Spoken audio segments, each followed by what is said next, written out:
नमो नमः। आज आपण 10वीच्या संपूर्ण संस्कृतम या पुस्तकातील एकादशः पाठः जटायुशौर्यम या पाठाचा भाषा अभ्यास बघूया। या आधीच्या व्हिडिओमध्ये आपण या धड्यातले जे श्लोक आहेत ते समजावून घेतलेले होते, त्यांचा अन्वय सुद्धा बघितला होता आणि अर्थ समजावून घेतलेला। आजच्या भागात आपण भाषा अभ्यास बघूया।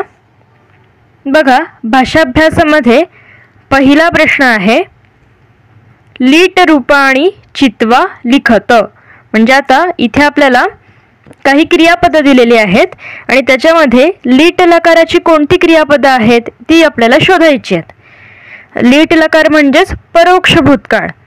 आपण अतिप्राचीन घटना सांगण्यासाठी लीट लकार वापरतो। मग आता बघूया याच्यामध्ये कोणकोणती लीट लकाराची क्रियापदं आहेत। तर बघा, अतिचुक्रोश,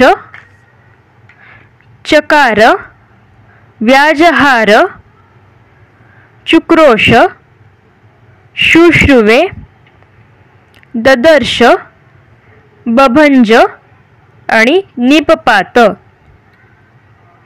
तर ही आहेत लीट लकाराची क्रियापदं। आता बघा, मी तेच इथे लिहिलेलं आहे। लीट लकाराची ही 8 क्रियापदं आहेत, ती मी इथे लिहिलेली आहेत, जी आपण आता शोधली तीच आहेत। आता दुसरा प्रश्न आहे पुस्तकामध्ये नामतालिकाम पूरयत। म्हणजे नामतालिका दिली आहे आणि ती आपल्याला पूर्ण करायची। आता पुस्तकामध्ये त्यांनी दिलंय द्विवचन, गृध्रौ आणि द्वितीया असं दिलंय। मग आपल्याला काय करायचंय, त्याचं एकवचन लिहायचंय आणि बहुवचन लिहायचंय। आता हा शब्द देवाप्रमाणेच चालेल, त्याच्यामुळे द्वितीया काय आहे देव शब्दाची, देवम, देवौ, देवान द्वितीया। म्हणून गृध्रम, गृध्रौ, गृध्रान द्वितीया। पुढे त्यांनी दिलंय कर्मणा तृतीया। आता याच्यामध्ये मूळ शब्द आहे कर्मन, तो जन्मन प्रमाणे चालतो, तर त्याची तृतीया काय होईल, कर्मणा, कर्मभ्याम, कर्मभिः तृतीया। आणि पुढे दिलंय त्यांनी धन्वीभ्यः पंचमी असं दिलंय।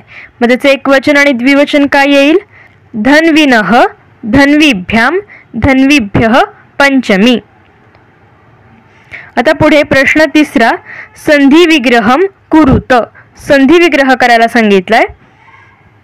पहिला दिलंय ततस्सा, तर संधी विग्रह होईल ततः अधिक सा। पुढे ददर्शायत लोचना, संधी विग्रह होईल ददर्श अधिक आयत लोचना। पुढे आहे वृद्धोहम, वृद्धः अधिक अहम। आणि तथाप्यादाय, तथा अधिक अपि अधिक आदाय। आता पुढे आहे प्रश्न चौथा, माध्यम भाषया उत्तरम लिखत। माध्यम भाषेत उत्तर लिहायचंय। जटायु रावणयोः संघर्षस्य वर्णनम कुरुत। म्हणजे जटायु आणि रावण यांच्यामध्ये जो संघर्ष झाला त्याचं वर्णन करा, असा हा प्रश्न आहे। तर त्याचं उत्तर बघूया आपण। वाल्मिकी रामायणाच्या अरण्यकांडातून घेतलेल्या जटायुशौर्यम या पद्यपाठात जटायु आणि रावण यांच्यातील संघर्षाचे वर्णन केलेले आहे। तसेच सीतेचे अपहरण करू पाहणाऱ्या रावणाचा जटायूने कसा शौर्याने व प्राणपणाला लावून प्रतिकार केला याचे वर्णन यात केले आहे। सीतेचे अपहरण करू पाहणाऱ्या रावणाला अडवण्यासाठी जटायूने इथे आपले आहे, जटायूने आपल्या तीक्ष्ण नखांनी जखमी केले। रावणाचे मोती व रत्न जडवलेले धनुष्य मोडून टाकले। तेव्हा रागावलेल्या रावणाने जटायूवर हल्ला केला। आपल्या तलवारीने त्याचे दोन्ही पंख व पाय कापून टाकले। तेव्हा अर्धमेला होऊन जटायू जमिनीवर पडला। आपला पराभव होईल हे कळत असताना देखील आपल्या समोर घडत असलेल्या अन्यायाचा प्रतिकार करण्यासाठी सर्व शक्तीनिशी उभे राहण्याचा आदर्श जटायूच्या रूपाने वाल्मिकींनी आपल्या समोर उभा केला आहे. तर हे होतं माध्यम भाषा उत्तर होतं. आता प्रश्न 5वा, समानार्थक शब्दान लिखत. समानार्थी शब्द आपल्याला लिहायचे. सीता, सीतेला नावं आहेत अजून वैदेही किंवा जानकी. रावणः दशाननः किंवा दशग्रीवः. शृंगम म्हणजेच शिखरम किंवा सानू. तुंडम म्हणजे तोंड, तर याला आहे वदनम किंवा आननम. आणि पतगः म्हणजेच पक्षी, खगः किंवा पक्षी. आता पुढे प्रश्न 6वा, धातू तालिकाम पूरयत. धातू तालिका दिलेली आहे आणि ती आपल्याला पूर्ण करायची. आता लकारः पहिल्यांदा दिलाय, एकवचनम, द्विवचनम, बहुवचनम आणि पुरुषः असं दिलंय. आता पहिल्यांदा लकार दिलाय लंग लकारः म्हणजे प्रथम भूतकाळ दिलाय आपल्याला.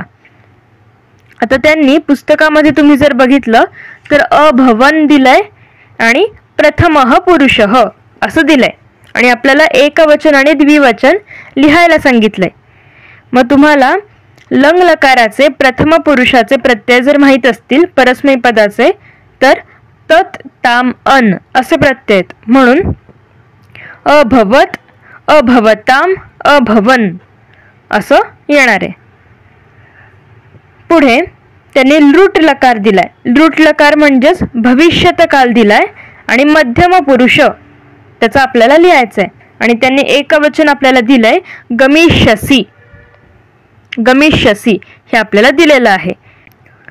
म्हणजेच इथे आपल्याला गमगच्छ धातू दिलाय आणि लृट लकाराचा परस्मै पदाचे आपल्याला मध्यम पुरुषाचे प्रत्यय लावून ते पूर्ण करायचंय. मग मध्यम पुरुषाचे प्रत्यय काय असतात? स्यसी, स्यथः, स्यथ. म्हणून गमिष्यसी, गमिष्यथः, गमिष्यथ असं होईल मध्यम पुरुष. आणि पुढे लट लकार दिलाय. लट लकार म्हणजेच वर्तमान काळ आणि त्यांनी पश्यावह हे द्विवचन दिलंय. उत्तमः पुरुषः, उत्तम पुरुष आपल्याला लिहायचेत. आता बघा एकवचन काय येईल? आपल्याला प्रत्यय माहिती आहेत.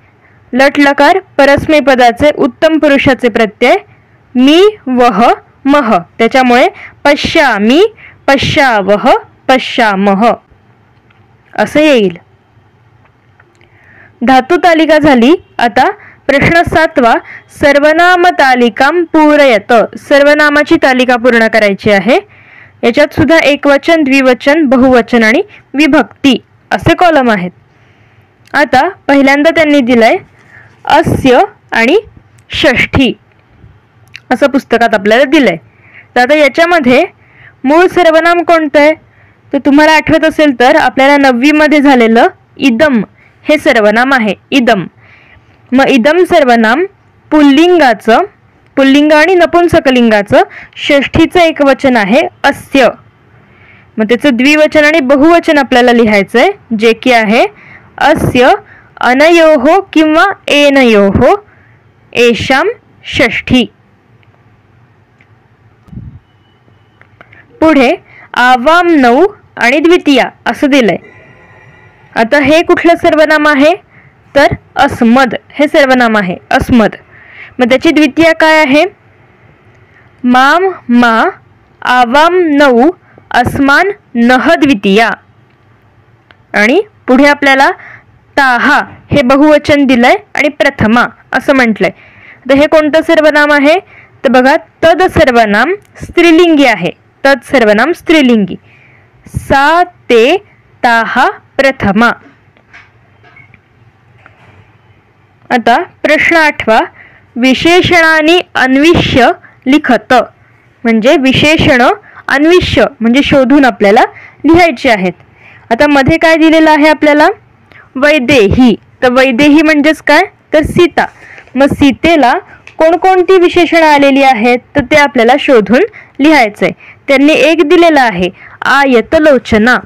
आयतलोचना म्हणजेच जिचे डोळे विशाल आहेत अशी. हे एक झालं. आता बाकीचे 3 आपल्याला लिहायचे. तर बघा, पहिल्याच श्लोकामध्ये आलंय यशस्विनी. यशस्विनी सीता म्हणजे कीर्तिमान अशी सीता. त्याच्यानंतर पहिल्याच श्लोकात आहे दुःखार्ता. दुःखार्ता म्हणजेच दुःखाने व्याकुळ झालेली अशी ती सीता. अजून एक आहे सुदुःखिता. सुदुःखिता म्हणजेच अतिशय दुःखी असलेली अशी ती सीता. तर ही 4 विशेषणं सीतेसाठी आलेली आहेत. आता पुढे पण एक जालरेखाचित्र सारखंच आहे आणि आपल्याला जटायुहू असं मध्ये दिसतंय. म्हणजेच जटायूसाठी आपल्याला आता विशेषणं लिहायचे. तर पुस्तकात एक आपल्याला हे दिलंय पर्वत शृंगाभः हे दिलेलं आहे. आता बाकीचे आपल्याला लिहायचे आहेत. तर बाकीची म्हणजे अजून एक आहे तीक्ष्ण तुंडः म्हणजे ज्याची चोच कशी आहे, धारदार किंवा टोकदार आहे असा, तीक्ष्ण चोच असलेला. खगोत्तमः म्हणजे सगळ्या खगांमध्ये, सगळ्या पक्ष्यांमध्ये उत्तम किंवा श्रेष्ठ असलेला असा. त्याच्यानंतर श्रीमान. अजून आहे वनस्पतिगतः. वनस्पतिगतः म्हणजेच झाडावर बसलेला. वृद्धः म्हणजे तो कसा आहे, वृद्ध झालेला आहे, म्हातारा झालेला आहे. पतग सत्तमः म्हणजे श्रेष्ठ पक्षी. आणि अजून एक आहे महाबलः म्हणजे ज्याच्याकडे महान बल आहे, जो शक्तिमान आहे असा जटायू. तर ही सगळी जटायूसाठीची विशेषणं आहेत. तसंच आपल्याला सांगितलंय रावणः. आता रावणासाठी कोणकोणती विशेषणं आली आहेत, तर धन्वी. धन्वी म्हणजे धनुष्य ज्याच्याकडे आहे, धनुष्य घेतलेला रावण. युवा. युवा म्हणजे जो तरुण आहे असा रावण. सरथः म्हणजे ज्याच्याकडे रथ आहे असा रावण. आणि अजून एक लिहू शकता कवची किंवा शरी. कवची म्हणजे ज्याच्याकडे कवच आहे, चिलखत आहे असा, किंवा शरी म्हणजेच ज्याने बाण घेतलेला आहे असा. आता प्रश्न 9. सूचनानुसारम कृतीही कुरुत. सूचनेनुसार कृती करायची आहे. त्यामध्ये पहिलं सीता वनस्पतिगतम क्रुध्रम ददर्श म्हणजे सीतेने झाडावर बसलेल्या त्या जटायूला पाहिले. आता काय करायचंय, लंग लकारे परिवर्तयत. आता आपल्याला जे क्रियापद आहे ते लंग लकारामध्ये करायचंय, म्हणजे प्रथम भूतकाळामध्ये करायचंय. आता क्रियापद कोणतं आहे वाक्यातलं, तर ददर्श. हा कोणता लकार आहे, तर लीट लकार आहे. याच्यामध्ये मूळ धातू कोणता आहे, तर दृश्यपश्य या धातूचं हे लीट लकाराचं प्रथम पुरुष एकवचन आहे. मग आपल्याला आता काय करावं लागेल, दृश्यपश्य याच धातूचं फक्त लंग लकाराचं प्रथम पुरुष एकवचन घ्यावं लागेल. आणि तुम्हाला माहिती आहे लंग लकाराला आपण आधी अ जोडत असतो, म्हणून अपश्यत असं ते रूप होईल. कारण की त्याचा प्रत्यय काय आहे, प्रथम पुरुष एकवचनाचा, तर हलंत त असा प्रत्यय आहे, म्हणून तो लावून अपश्यत असं रूप होईल. सीता वनस्पतिगतम गृध्रम अपश्यत. आता गृध्रम मध्ये वरती अनुस्वार न देता आपल्याला हलंत म लिहायचं आहे, कारण की पुढे अ हा स्वर आलेला आहे. पुढचं वाक्य जटायुः रावणस्य गात्रे व्रणान चकार म्हणजे जटायूने रावणाच्या शरीरावर जखमा केल्या. आता इथे पण म्हटलंय लंग लकारे परिवर्तयत म्हणजे जे क्रियापद आहे ते आपल्याला पुन्हा प्रथम भूतकाळी करायचंय, लंग लकारामध्ये बदलायचंय. आता चकार हे जे क्रियापद आहे हे क्रू धातूचं लीट लकाराचं प्रथम पुरुष एकवचन आहे. मूळ धातू आहे क्रू 8व्या गणाचा. म्हणून मग आपण आता काय करणार, क्रू धातूचं लंग लकाराचं प्रथम पुरुष एकवचन घेणार, जे की आहे अकरोत. म्हणून जटायुः रावणस्य गात्रे व्रणान अकरोत असं वाक्य होणार आहे. आता शेवटचं वाक्य, रावणः खड्गम उद्धृत्य पक्षौ अचिनत. म्हणजे रावणाने काय केलं तर त्याची तलवार उपसून दोन्ही पंख कापले. आता म्हटलंय पूर्वकालवाचकम अव्ययम निष्कासयत. म्हणजे पूर्वकालवाचक अव्यय आपल्याला काढायचंय. आता तुम्हाला माहितीये पूर्वकालवाचक अव्यय 2 आहेत. कोणती? त्वांत आणि ल्यबंत.